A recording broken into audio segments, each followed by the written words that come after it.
Hola, hola, ¿cómo están? Bienvenidas al webinar del reto de la lectura de la Biblia. Esta es la semana 25 de nuestro reto de la lectura de la Biblia, que pueden encontrar y descargar en nuestro sitio web vamosalapalabra.com. Ahí van a encontrarlo, siempre tenemos un plan, no importa si estás viendo este video en un año, en dos, en tres, ve a vamosalapalabra.com y primero Dios siempre va a haber ahí un plan para que leamos. Este plan termina a finales de mayo y junio, julio y agosto leemos todo el Nuevo Testamento.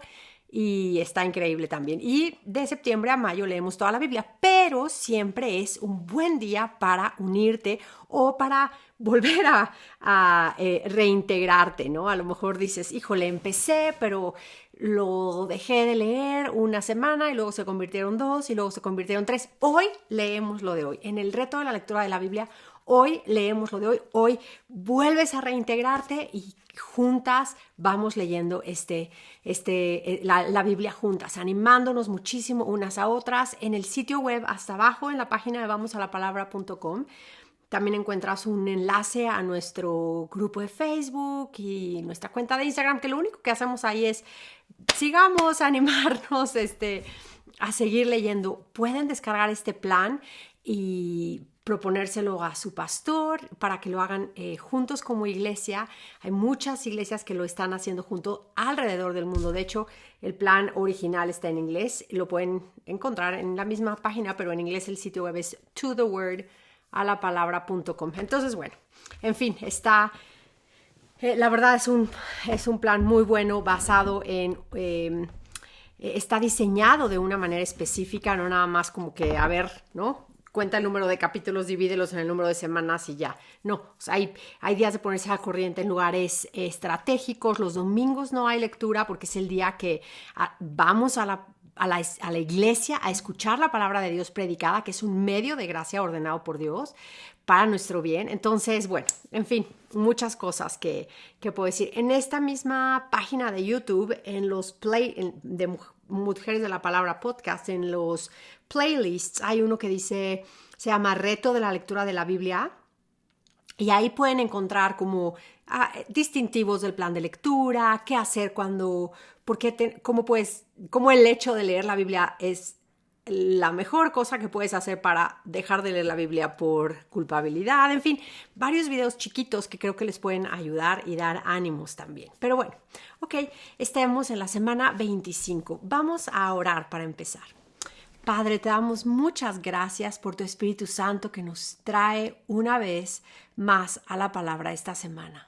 Ayúdanos, Señor, a abrir la palabra y a tomar las promesas para nosotros y también las amonestaciones, Señor, las advertencias. Ayúdanos, Señor, a no confiar en nuestro corazón, a no creer que nuestros motivos siempre están bien, a no creer que, Señor, que porque venimos a la palabra todo está bien, Señor. Ayúdanos, transforma nuestra mente, nuestras convicciones, nuestra manera de ver la Biblia y el mundo, Señor, y nuestro papel en esta historia que estás contando, Señor. Ayúdanos, Señor. Danos un corazón humilde, un corazón suave, que no trate de excusarse, Señor, por no venir a ti en oración o a tu palabra. Ayúdanos a ser como el rey Josías, Señor, que realmente abrace el arrepentimiento cuando oye tu palabra. Ayúdanos, Señor. Queremos amarte más con todo nuestro corazón para obedecerte más en todas nuestras acciones. Te lo pedimos en el nombre de Jesús, Señor. Amén. Muy bien, esta semana, la semana 25, y está increíble porque miren, ya acabamos todo esta primera parte, esta segunda, esta tercera, ya vamos aquí. ¡Qué increíble! Ok, esta semana 25 leemos el segundo libro de Crónicas 6 al 10, el lunes 22 de febrero del año 21. Entonces el lunes 22, segundo libro de Crónicas 6 al 10 y Salmo 30, martes 23, segundo libro de Crónicas 11 al 16, miércoles 24 de febrero, segundo libro de Crónicas 17 al 21 y Proverbios 14, el jueves 25 de febrero, segundo libro de Crónicas 22 al 26, Salmo 121, el viernes 26, el segundo libro de Crónicas 27 al 30, Salmos 122 y 123. Y el sábado 27, segundo libro de Crónicas 31 al 36. Y ahí acabamos. El domingo vamos a la iglesia.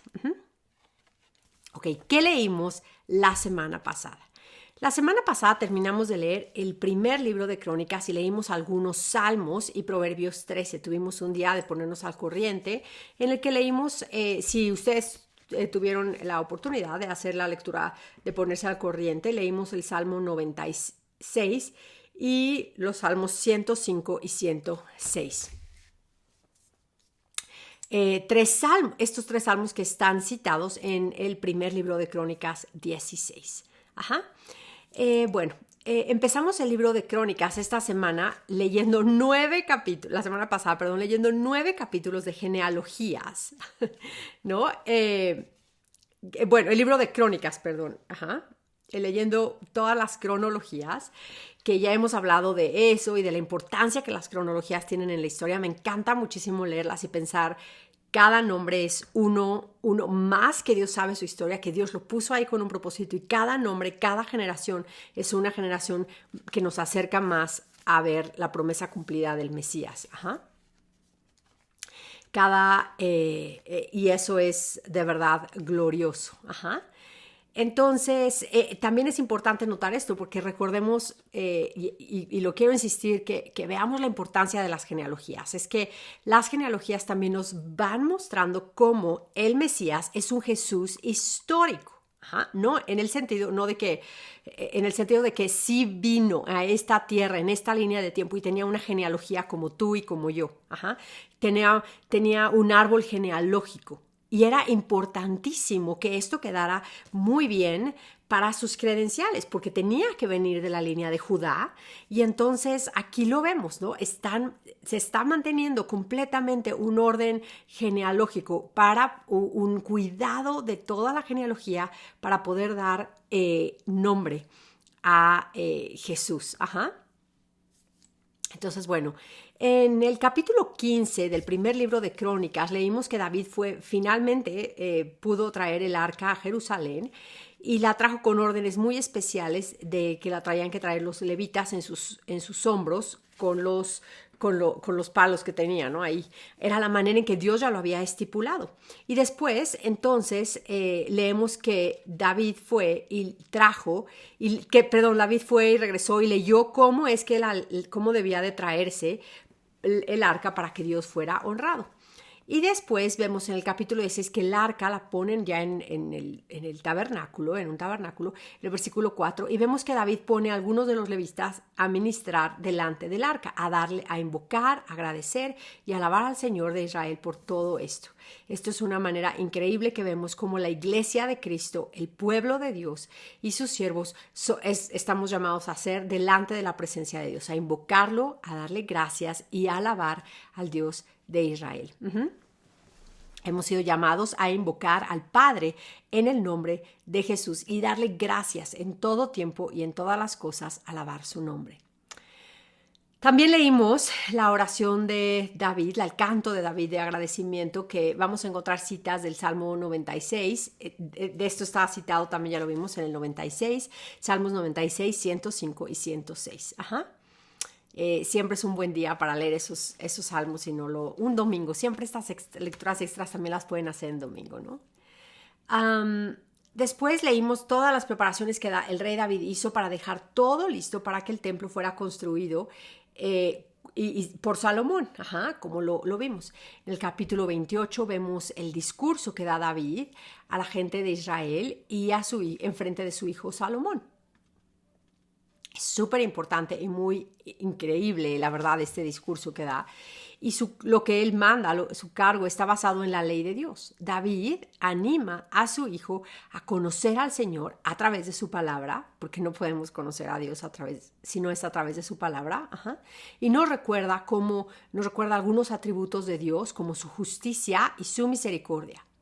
Las palabras de David, ya sabemos, no están vacías, no son palabras vacías. Él ha probado las dos cosas. Él ha probado la justicia de Dios y la misericordia del Señor.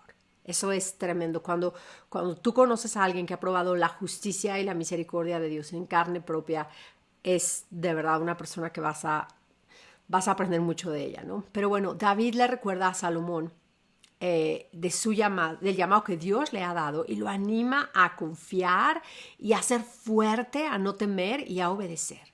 David sabe muy bien qué palabras tiene que escoger, ¿no? Él es un maestro de las palabras, es un poeta también, entonces tienes que conocer bien qué palabras escoges y escoge las palabras que Dios mismo le habló a Josué en Josué 1 para animarlo a esforzarse y ser valiente. Es una gran enseñanza aquí. Como la obediencia de Dios no siempre es fácil.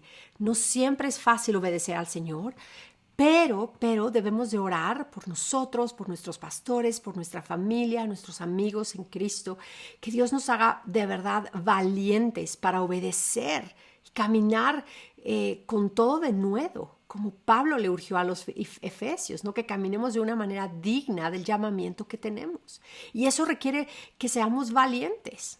Más en este mundo en el que los que nos atrevemos a hablar la verdad somos tratados de ser silenciados. ¿Por qué? ¿Qué hace? Romanos lo vemos. Los que odian la verdad siempre van a tratar de aplastar la verdad y a los que hablan verdad, claramente, ¿no? A veces la obediencia es algo que, actuar en obediencia al Señor es algo que parece que nos puede dar hasta miedo. Ajá. Pero en Cristo tenemos la seguridad de que Dios nunca nos va a dejar ni nos va a abandonar a donde Él nos llame, que vayamos en obediencia. Ajá. Y esto es algo súper, súper increíble y muy importante, porque fíjense en las maneras en que lo podemos aplicar. No nada más es como si Dios te llama a ir a la cárcel por predicar el evangelio, por decir la verdad, por denunciar una mentira, ¿no? Eso es algo, es claro que lo vemos, pero también puede ser en decir, yo no creo en que una mujer puede ser pastora y yo creo que es más glorioso quedarme en mi casa y glorificar a Dios obedeciendo, sembrando la vida de mis hijos, orando por mi esposo, haciendo hospitalidad, por ejemplo, ¿no? Requiere obediencia, requiere valentía y solamente la mujer de Primera de Pedro, vemos que las mujeres y en Primera de Pedro, y cuando habla de las mujeres piadosas y también el Proverbios 31, la mujer virtuosa, es una mujer que se ríe del futuro. ¿Por qué? Porque está caminando en obediencia. Sabe que su obediencia no es en vano. No oramos al Señor en vano, no ponemos nuestras peticiones delante del Señor en vano, pero tampoco obedecemos en vano. Y eso es algo que debe de traer muchísimo gozo a nuestras vidas y muchísima confianza. En el capítulo 29, Dios...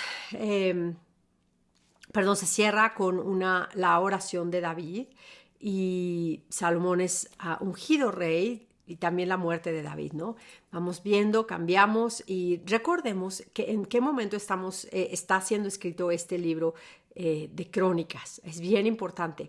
Acuérdense que están escribiendo este libro no porque puedes decir, bueno, es que ya algunas de estas cosas ya las leímos en Samuel, ¿qué pasa, no? ¿En dónde estoy?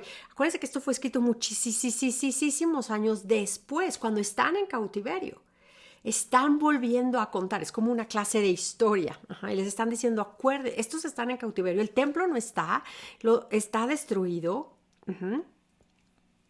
No hay reino. Están leyendo acerca de lo glorioso del templo y del rey David y de Salomón cuando están en el exilio, cuando no están, cuando no haya nada que regresar, cuando esto es algo que estás en el libro de historia.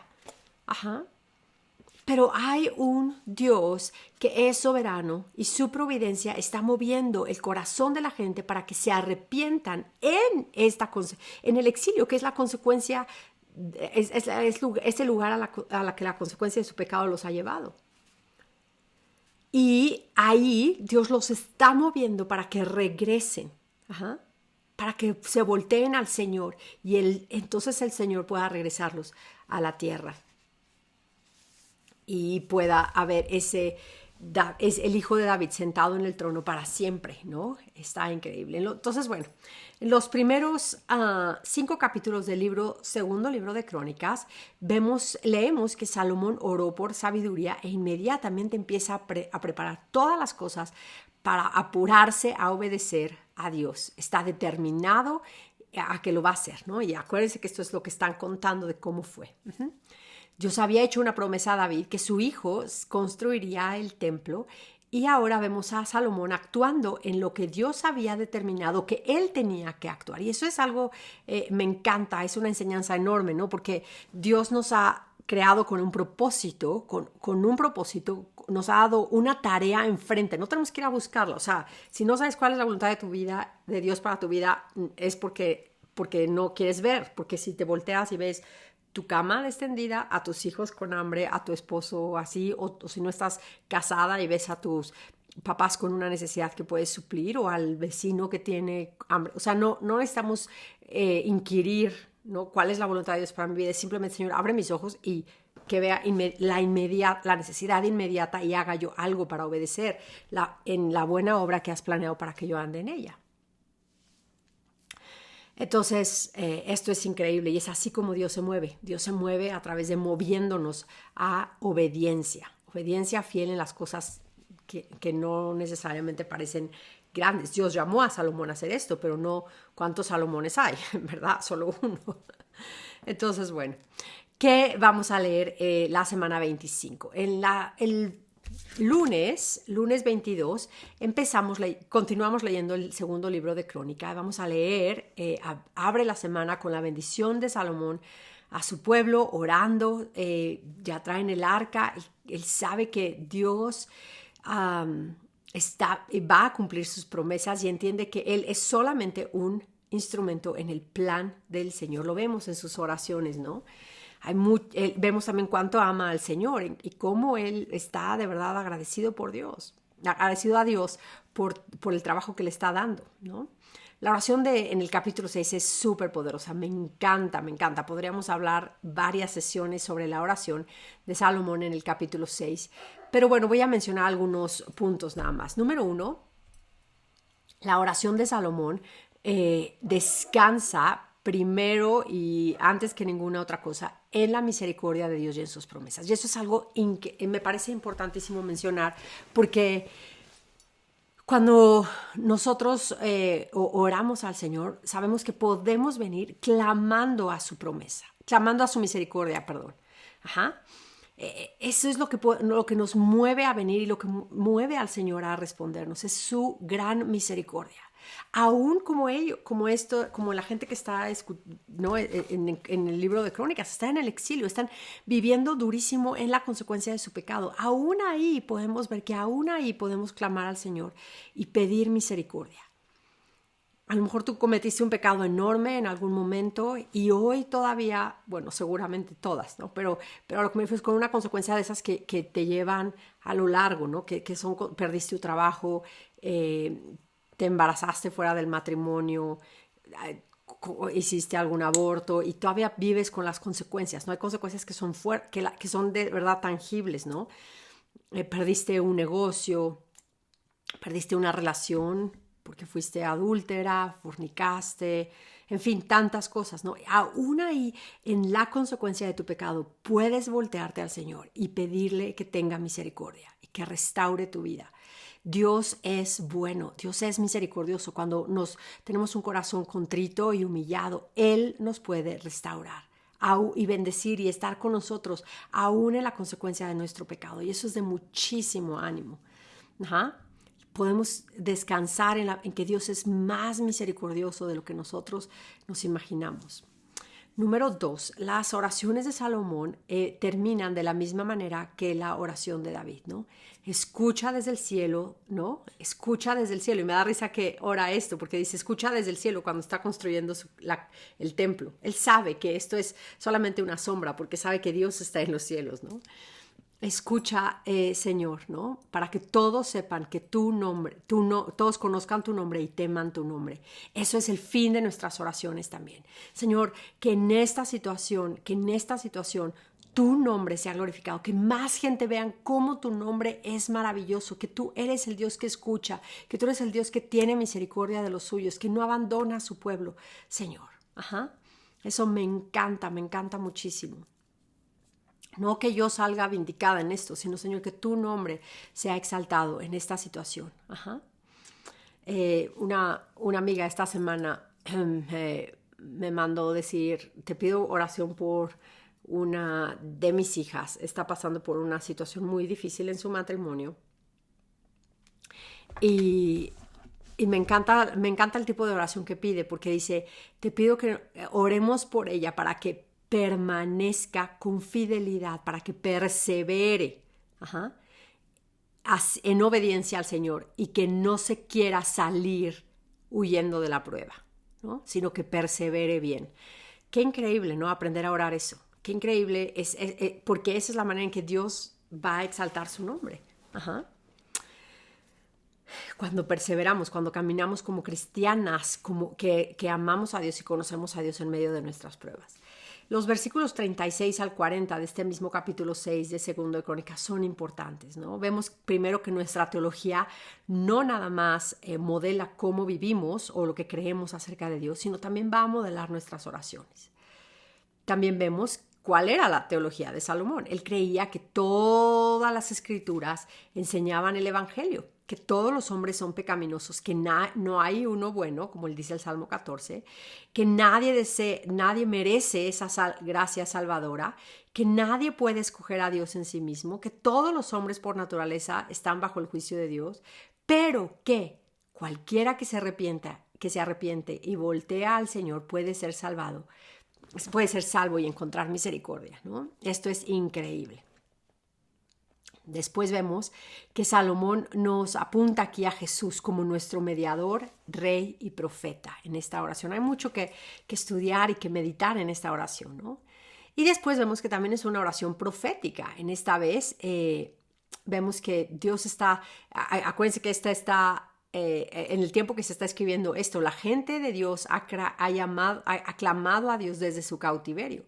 Se han arrepentido, y Dios los va a perdonar y los va a restaurar, pero todavía falta que venga eso, ¿no? Es una oración profética porque Salomón oró esta oración y todavía obviamente no estaban llevados cautivos. Y ahora que lo están leyendo, están siendo cautivos. Y dice, cuando estén cautivos y clamen y oren, regrésalos aquí, ¿no? Me encanta. O sea, es muchísimo, muchísimo que ver si entendemos simplemente el contexto en el tiempo histórico en el que se está escribiendo, ¿no?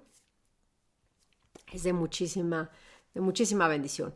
Al final de estos capítulos vamos a ver que Salomón, bueno, ya se nos narra que muere y mi pastor nos recordó en alguna plática o en algo que yo aquí lo tengo anotado, dice, Salomón no vio que la sabiduría no podía estar divorciada de obediencia y permanecer fiel a sí misma. Voy a estornudar. Ay, perdón. Entonces Salomón muere y tristemente sabemos que hubo un tiempo en su vida que se alejó completamente, que estuvo viviendo en desobediencia a causa de las mujeres con las que se casó, que lo sedujeron, ¿no? Y él empezó a ceder y olvidó al Señor.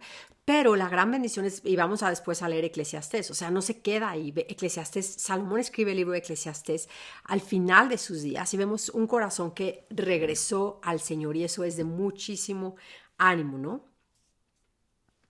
Después de que Salomón muere, hay una guerra civil, ¿no? Todo se vuelve súper agrio, hay muchísimas cosas, ya lo habíamos leído, ¿no? Rehoboam, su hijo, viene, no hace caso del consejo que le dan los ancianos, escoge el consejo que le dan los jóvenes, empieza a seguir el último movimiento del hashtag, ¿no? Él escoge a los jóvenes mejor, el consejo que le iba a dar más popularidad con las celebridades del momento. Y entonces el rey no escoge, no escucha eso, pero vemos que Dios usa todo esto, o sea, Dios cambia las circunstancias hacia donde Dios quiere, aún en la desobediencia de Salomón, ¿no? Y eso me encanta, ¿no? Si fallamos a entender que Dios es soberano aún sobre las consecuencias necias y perversas de nuestros gobernantes, vamos a desesperar, vamos a caer en una desesperación máxima, porque no vamos a creer el Dios que tenemos, entonces no es un Dios, no es el Dios de la Biblia, porque el Dios de la Biblia es soberano sobre todas las circunstancias. Y eso es increíble. Entonces, bueno, acuérdense también lo que Pablo nos menciona. Quiero hacer un paréntesis aquí chiquito. Es importante estar tener siempre presente lo que Pablo nos recuerda acerca del Antiguo Testamento. Él nos dice que todas las cosas que fueron escritas en esos tiempos fueron escritas para nuestra instrucción, para que perseveremos, ¿no? Y seamos animados por las Escrituras y seamos animados a tener mayor esperanza. Esto está en Romanos 15:4, ustedes lo pueden ver, ¿no? Entonces vemos cómo de verdad es importantísimo que al leer estas historias no las tomemos como instrucción también para alimentar nuestra esperanza y nuestra fe. Cristo no es solamente el Señor del Nuevo Testamento, sino que Cristo está. Toda la escritura está también en el Antiguo Testamento. Toda la escritura nos apunta a Cristo. Después llegamos al capítulo 14. Vemos al rey Asa. Una historia maravillosa, ¿no? Maravillosa. Proverbios 14, 12 y 27, que siempre esté delante de nosotros, que hay un camino que parece bueno al hombre, pero al final es perverso, ¿no? Nos lleva a la muerte. Y bueno, y obviamente esto es tremendo, ¿no? Tremendo que lo consideremos, sobre todo viendo la Biblia y leyendo las historias de los personajes de las Escrituras, para que nos sean de modelo también, ¿no? El único antídoto para el temor del hombre, la única manera de huir y de no caer en el temor del hombre, que muchos de estos reyes cayeron, es que tener temor de Dios, ¿no? Es ahí cuando tenemos temor de Dios va a ser visible. O sea, no puedo decir tengo temor de Dios y es entre yo y Dios. No, cuando tenemos temor de Dios va a ser visible en las lealtades que tenemos, a quienes le somos leales. Ajá. A quién vamos corriendo cuando tenemos un problema. Ajá. De quién dependemos, a dónde volteamos nuestros ojos buscando por ayuda. Ajá. Buscamos al Señor primero, tememos a Dios más que a nadie más. Estamos esperando en Dios o esperando a que el gobierno dé la última solución o la última resolución, o los abogados o el doctor, ¿no? ¿En quién estamos esperando? Eso es algo importante, ¿no? ¿Somos leales al Señor y a su gente, a su iglesia, o estamos ya felices de que esta cuarentena nos ha hecho más fácil esto de no poder decidir no ir a la iglesia porque qué importa, nadie se da cuenta, ¿no? O sea, está tremendo. En fin, capítulo 17, llegamos a Josafat, vamos a ver diferentes, después al rey Usías, Ezequías, Josías, en fin, puedo seguir y seguir y seguir porque hay muchísimo, pero lo que quiero mencionar es que la segunda parte del libro de Crónicas, ahora que vamos llegando, vamos a ver cómo fue prometido, va a llegar juicio, ¿no? La gente de Dios falló en buscar a Dios, dejó de temer a Dios, empezó a temer a los hombres, a las naciones, a los ejércitos de a un lado, y todo parece estar perdido, ¿no? Vemos que el narrador nos recuerda que que esto es una historia de verdad tristísima en el pueblo de Dios, ¿no? Y vamos a ver todo esto y vamos a decir, híjole, Señor, líbranos, ¿no? Líbranos de caer, líbranos de alejarnos, líbranos de creer que somos escogidos y en el sentido de que ya nada, no podemos caminar en desobediencia. Que el Señor nos ayude de verdad, ¿no? Que Dios nos ayude y nos restaure y tenga misericordia de nosotros. Y oremos por aquellos que están apartándose del Señor, apartándose de la sana doctrina. Nuestro Dios es soberano y reina sobre todas las naciones. Ajá. Y podemos confiar nuestra historia a Él porque vemos la historia de Dios en la Biblia y vemos que Dios acaba su historia siempre para el bien de su pueblo y para glorificar su nombre. Entonces eso nos debe dar muchísima confianza. Señor, mi historia está en tus manos, mis tiempos están en tus manos. Ajá, no temo. Entonces, bueno, de verdad espero que tengan muchísimo ánimo esta semana en lo que van leyendo todas las escrituras. Vamos a leer, pues vamos a terminar Crónicas en esta semana y muchos salmos. Recuerden que los salmos son de mucho ánimo también para enseñarnos a orar. Son nuestro libro de oración, nuestro libro de alabanzas. es mejor cantar salmos que cantar música moderna, cristiana, ¿no? Entre comillas. ¿Por qué? Porque una de las razones importantes es que los salmos, los salmistas tienen enemigos y voltean al Señor para en frente de sus enemigos, ¿no? Hay oraciones y la iglesia de Dios hoy tiene enemigos. La verdadera iglesia de Dios tiene enemigos. La verdadera iglesia de Dios tiene que aprender a cantar salmos en la que sabe lidiar con los enemigos, orar a Dios en medio de una batalla real. Y orar, aún hasta aprender a orar los salmos imprecatorios, ¿no? Es muchísimo aquí, pero bueno, que el Señor nos bendiga. Y bueno, vamos a orar.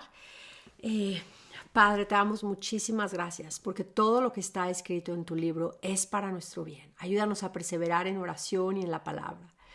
Te pedimos, Señor, que que el temor de Dios esté sobre nosotros, que tengamos cuidado de hacer todas las cosas que hacemos con temor de ti, Señor, no temiendo a los hombres, sino temiendo tu nombre, Señor. Te pedimos que tu buena mano, Señor, esté sobre nosotros en todo lo que hagamos, en todo lo que has puesto delante, que no estemos en descontento ni murmurando porque no nos gusta la obra, el trabajo que nos has dado, Señor. Ayúdanos, Señor. Ayúdanos a trabajar con mucha fidelidad y mucho agradecimiento. Señor, te pedimos que tu Espíritu Santo nos ayude a entender en tu palabra cómo has lidiado con tu pueblo y cómo lidias con tu pueblo, cómo siempre, Señor, has ayudado a tu pueblo a caminar en medio de las pruebas, Señor, en medio de los enemigos, en medio de batallas fuertes, Señor, en medio de batallas que es imposible en nuestra mente atravesar si no es contigo, Señor. Ayúdanos a leer y a entender tu palabra y luego leer y entender, Señor, la historia en la que estamos nosotros, Señor. Te pedimos que fortalezcas nuestra fe a medida que sigamos leyendo, Señor.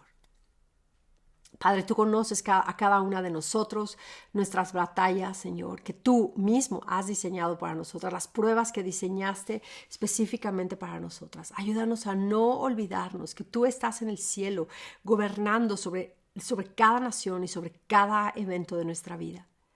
Ayúdanos, Señor, te lo pedimos. Ayúdanos a recordar que todas las victorias que tenemos es porque tú nos las has dado, Señor. Ayúdanos a permanecer fieles, a no quebrantarnos, Señor. Ayúdanos a no tener miedo, sino a reírnos del futuro, sabiendo que nuestro futuro está en tus manos, Señor. Te lo pedimos, Señor, que nos fortalezcas. Ayúdanos a venir a tu palabra más y a orar más con más fervor, Señor, para que nuestra fe sea inamovible. Ayúdanos, Señor, a no ser como los incrédulos que viven con temor porque no tienen tu palabra, Señor, como roca firme. Ayúdanos, Señor. Te pedimos, Señor, que nos hagas recordar que la batalla es de Cristo, que nosotros estamos en Cristo. Ayúdanos, Señor, a no achicarnos, a vivir en santidad. Llena nuestra boca de salmos esta semana. Ayúdanos a enfrentar a nuestros enemigos con los salmos, con los himnos y salmos espirituales, Señor. Ayúdanos a no olvidar, Señor, que cantar salmos es uno de los medios que has ordenado para tu pueblo, Señor. Te lo pedimos en el nombre de Jesús. Te damos gracias por tu palabra. En el nombre de Jesús, Señor. Amén. Amén. Bueno, pues muchísimas gracias por ver este webinar. Pueden compartirlo con otras mujeres y invitar a más mujeres a unirse a nuestro reto de la lectura de la Biblia. De verdad, espero que sea de mucha bendición. Y bueno, a la palabra, sigamos leyendo.